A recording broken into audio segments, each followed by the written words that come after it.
I mean, if 5G is forever going to be related to coronavirus and Bill Gates controlling people and people burning down cell mast towers, then the sooner 6G comes around, better for infrastructure and publicity. Right in time for holographic communications to eat up all that bandwidth and open the 6G. Which, you know. That's all it is. That's all it is. It's 5G with a vaccine. That's all it is. So I can't wait for that, and I know that you can't either. This is seriously the only show that gathers three of the greatest tech and gaming journalists from all over the internet to argue the most contentious topics for your amusement. And this week I am joined by Global Managing Editor of TechRadar, John McCann, Android Central's Executive Editor, Alex Dobie, and Mr. Mobile himself, Michael Fisher. This week, we're chatting all about 5G and why I should care about it. I'll be honest with you, I don't care about it. I don't fully understand it. Do I need it? Should I care? Get me excited about it, please. And we will start with John. John, you have 20 seconds to lay out your initial argument, and your time starts now. Matt, do you like gaming? I love gaming. Well, then 5G is going to change the way you game. Forget that big clunky PS5 under your TV. Throw it in the bin. This 5G, be probably like just beam the game straight into your TV, all on a server farm somewhere. You don't own any physical media. It's going to get cheaper, it's going to get faster, or it's going to get worse and it's going to get more expensive. I'm not quite sure. I love it. I love it so much. Coming to you then, Alex, can you get me as excited as John just managed to? I can. Are you excited by rural infrastructure? Because because John kind of stole my first point on gaming, so I got to fall back on the second one. So yeah, gaming obviously super exciting. Like that's the big thing beyond like video that you can do with 5G with the added bandwidth, the added low latency, but also being able to do everything you can do now with a fixed line in rural settings, not having to lay cables all over the place. It's not particularly sexy, but it's probably well, quite Alex, important. that is your time. It's not particularly sexy was the last thing you said there. Well, and that is the thing I will remember going forward. Michael, we're coming to you finally then. Can you get me excited about 5G? Yeah, I can, because I can promise you that at some point it will deliver on all the promises it has made, and we will finally come to an end of all of the confusing, deceptive, and just outright horrendous advertising that currently surrounds it. So I can't wait for that, and I know that you can't either. You're absolutely right. I can't wait. And I think that is part of the issue, right, that you've touched on right there. There is marketing around 5G. It's not just as straightforward as maybe a lot of people think. John, what do you think of that in the sort of past 5 years as 5G has been coming up? Do you think it's been marketed right? Do you think people really understand what's going on here?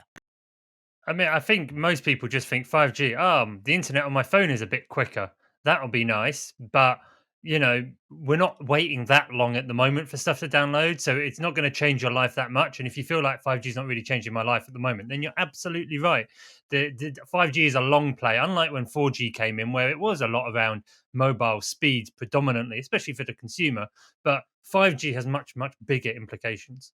And that's really the problem, right? I mean, isn't that the issue, right? Where it's like, it's the same kind of thing where we saw with the development of 4G. 4G rolls out and everyone's like, well, look, you demonstrably faster app downloads, yes, demonstrably faster data sessions on your devices. But what can I do with it? Well, not much more than I could before. It wasn't until a year or two later that you started getting the Snapchats, the Instagram Live after that, then the Uber stuff. All the stuff enabled by those faster speeds took imagination and took deployment. And we're still at the phase where we don't really have any killer app that really demonstrates, oh, this is why I need 5G. Yeah, exactly. And that's because sort of the gap into 5G, right? It's a binary thing. You either have 4G or you have 5G, right? Your phone is either compatible with it or it isn't. But the things you can actually do with it, it's very much kind of like a gradual introduction to the speed that will eventually enable you more exciting things. It's not a case of it's either on or it's off. You need to just sort of wait for the services that will be enabled by this stuff. And that's not just a case of, okay, it's there or it's not. You just need to kind of wait for it to pick up. Well, Alex, I don't want to wait. Let's jump in the DeLorean. Let's pretend that we're 5 years in the future. What are the exciting, sexy things that I'm going to be able to do with 5G in 5 years' time? So I would say, I mean, like John was saying, gaming is the big one, right? You've gone from 3G, it was audio streaming, it was web browsing, 4G, basically video, 5G, now you have, crazy bandwidth, crazy low latency. It's basically going to be gaming, and it's going to be faster video because it's just faster than what we used in the previous generation. You'll actually I get a think 5G signal, because at the moment where you I'm can staying, I actually, don't yeah, get 5G. And exactly, most yeah, people yeah, can't. and this is the thing, right? It's not just okay, you have 5G or you don't. It's gonna be okay, you have kind of flaky 5G. It's okay, it's still the upload is still 4G, so it's kind of not really there. And then it's gonna slowly sort of graduate from that towards okay, upload and download is 5G, and it's going to be multiple 100 megabits per second or gigabits per second. But right now, it's kind of we're in the same position we were with the first sort of year of 4G, where a good sort of early 4G connection was about as good as a decent 3G connection. And is it worth the money? Probably not. But if you're an early adopter, then maybe. But it's just it's a bit of a hard sell right now. Michael's going to say something, so I'm going to let him I'm going talk. to say something. Alex, I'm glad you brought up upload, because you and I can relate to this. We do a lot of video on the road, right? We do a lot of Exactly, yeah, back yeah. in the previous world, you do a lot of trade shows. You want to upload a quick hands-on video, and those are 4K videos. They're huge. They're large files, and we have struggled constantly over the years next to each other at bars trying to upload through a cellular network, a 4G network that just can't handle it. The promise of 5G, or part of it, is that upload, that symmetrical speeds or close to it, gives us a big old wide pipe for upload. You can throw up 8K video up there in 5 minutes and go back to your drinking and do whatever. I mean, isn't that lovely? And not babysit an upload for 2 hours.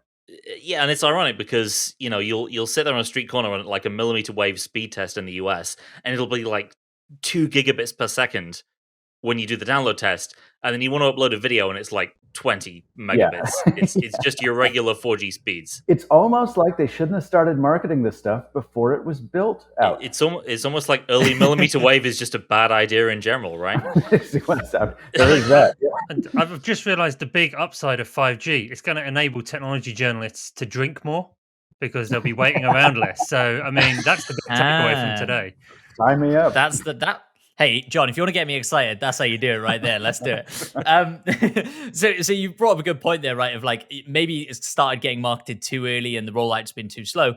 I'm curious, was the same conversation here when 3G moved to 4G? I don't remember people talking about it quite as much. I don't remember it being quite as slow. John, was that the case? It was, but maybe to a slightly smaller extent. In the UK, at least, the mobile carrier EE sort of jumped the gun 6 to 8 months before all the other networks, which really rubbed them up the wrong way. They were not pleased. And yeah, there was, originally it launched with 4G phones, which were all really expensive, and they had expensive 4G. We were like a whole year behind the US as well, right? We were slow to roll out 4G, even when we had that one carrier that actually had it. We were still a year behind the US. But within 18 months, most new phones were 4G enabled, and we're going to see the same thing sort of this time next year.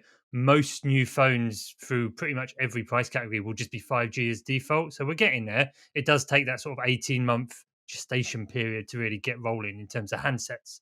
I was going to say, it doesn't matter who you are. Everyone was behind AT&T here in the US, because rather than build a 4G network initially, AT&T just they had that fake 4G network, right? Put 4G in the carrier string on your phone. Just call it 4G. Why? Take the previous G and just put an extra number in front of that, right? What could be easier? And then we did the exact same thing for 5GE on AT&T this year. It's nice to see carriers being consistent over the decades, I think. Well, then, Michael, I'm curious, how long is it before we see 6G real or not? Oh, man.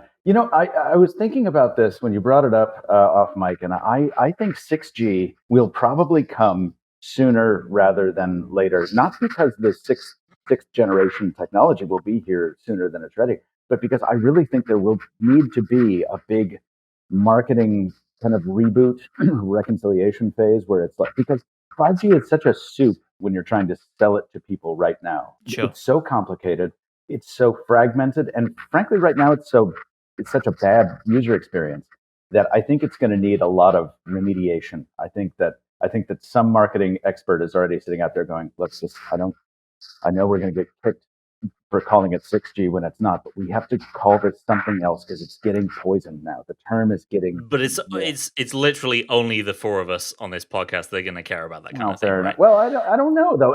Look, we have billboards all over the place in the States here that say 5G built right. Verizon is using all of their marketing money, and they're advertising their millimeter wave thing that we were just making fun of. Yeah, it's amazing speeds, and then you turn around, or literally a branch gets blown in front of the cell site, and you lose. It's like this isn't built. If this is built right, guys, good luck. I mean, if 5G is forever going to be related to coronavirus and Bill Gates controlling people and people burning down cell mast towers, then the sooner 6G comes around, better for infrastructure and publicity. Yeah, it's gonna be the USP, right? It doesn't give it's the same speeds you love without the coronavirus. That's all it is. That's all it is. It's 5G with a vaccine. That's all it is. I love it. I love it so much. So then I'm curious, we kind of touched on earlier on, these things are kind of 5 years out before they're really going to start changing lives, and they're going to change lives in maybe not the most sexy ways in the world. John, can you make the not sexy ways slightly sexy for me? Describe some of the ways that we're going to see, or maybe not overtly see, but we're going to find a difference here from the 5G coming aboard. The big sort of long-term play for 5G is it's going to make your life easier in ways you don't realize. It's going to make it safer. It's going to make it more intelligent. Autonomous vehicles will rely on the low latency, zero latency of 5G, and the always connected city where every sort of lamppost, street sign, traffic signal, etc., has some form of sensor in it and is talking to some form of other infrastructure. Every mobile phone is using almost an Apple AirTags like tracker. So even if you're driving along a road and there's a pedestrian round the corner, it knows that the pedestrian is nearing the corner to become viewable because their cell phone is on the move and they're walking at a certain speed and it doesn't seem like they're slowing down. So their likelihood is they might walk straight out into the road, and thus your autonomous car can slow down and no one gets hurt. So it's crazy, really big picture, big data things that 5G can enable. But yeah, it's not really that exciting for the consumer. It's still going to be down to your sort of mobile devices. If you can go to a stadium or a gig with thousands of other people, tens of thousands of other people, and you can sit there and you can post an image to Instagram to show all your friends that you're there with it actually working and not just sort of spinning on you. That's what 5G can do, and it will be able to do that actually quite quickly. That's one of the sort of near things, is that mass market density of population. It'll be able to handle that much better, which would be nice. Michael, I saw you got excited there when John started talking about sports games and stadiums and that kind of thing. Is that an issue that you've been running into a lot in the pandemic world? What have you been doing going outside? I couldn't find my way to a baseball stadium if you gave me directions. But no, I mean, I've been to live events. Certainly, I've been to live sporting events. Even just living in a very dense area like the New York metropolitan area, I think capacity doesn't get talked about enough. Everybody goes to speed. Everybody says, well, I'll be able to do this faster on my phone. And sure, that is useful. It's great to be able to download a Netflix season in a minute before you hop on an airplane because you forgot. That is legitimately cool. But it would be much cooler for me to be able to take a walk to my friend David Kogan's house, which is a 25-minute walk through one of the most popular places to live in the world, and be able to hold a consistent data session on my phone, which I can't do right now. I can't even hold a call right now, and it's all capacity. The phone tells you, and you've got full signal. It's like, I can see the network great. I'm surrounded by sites, but there's no capacity because there's 8 million people trying to do the same thing. So 5G builds in a lot of bandwidth to allow, whether you're in low, mid, or high band, like all of this. That is the really great thing about 5G. Whether you're at a football stadium or you're just walking down the street trying to do your thing, it allows the space for all of us to exist on the internet, which we currently just don't have. So I think it's an important thing, all the joking aside. That is what I'm excited about when 5G finally reaches maturity.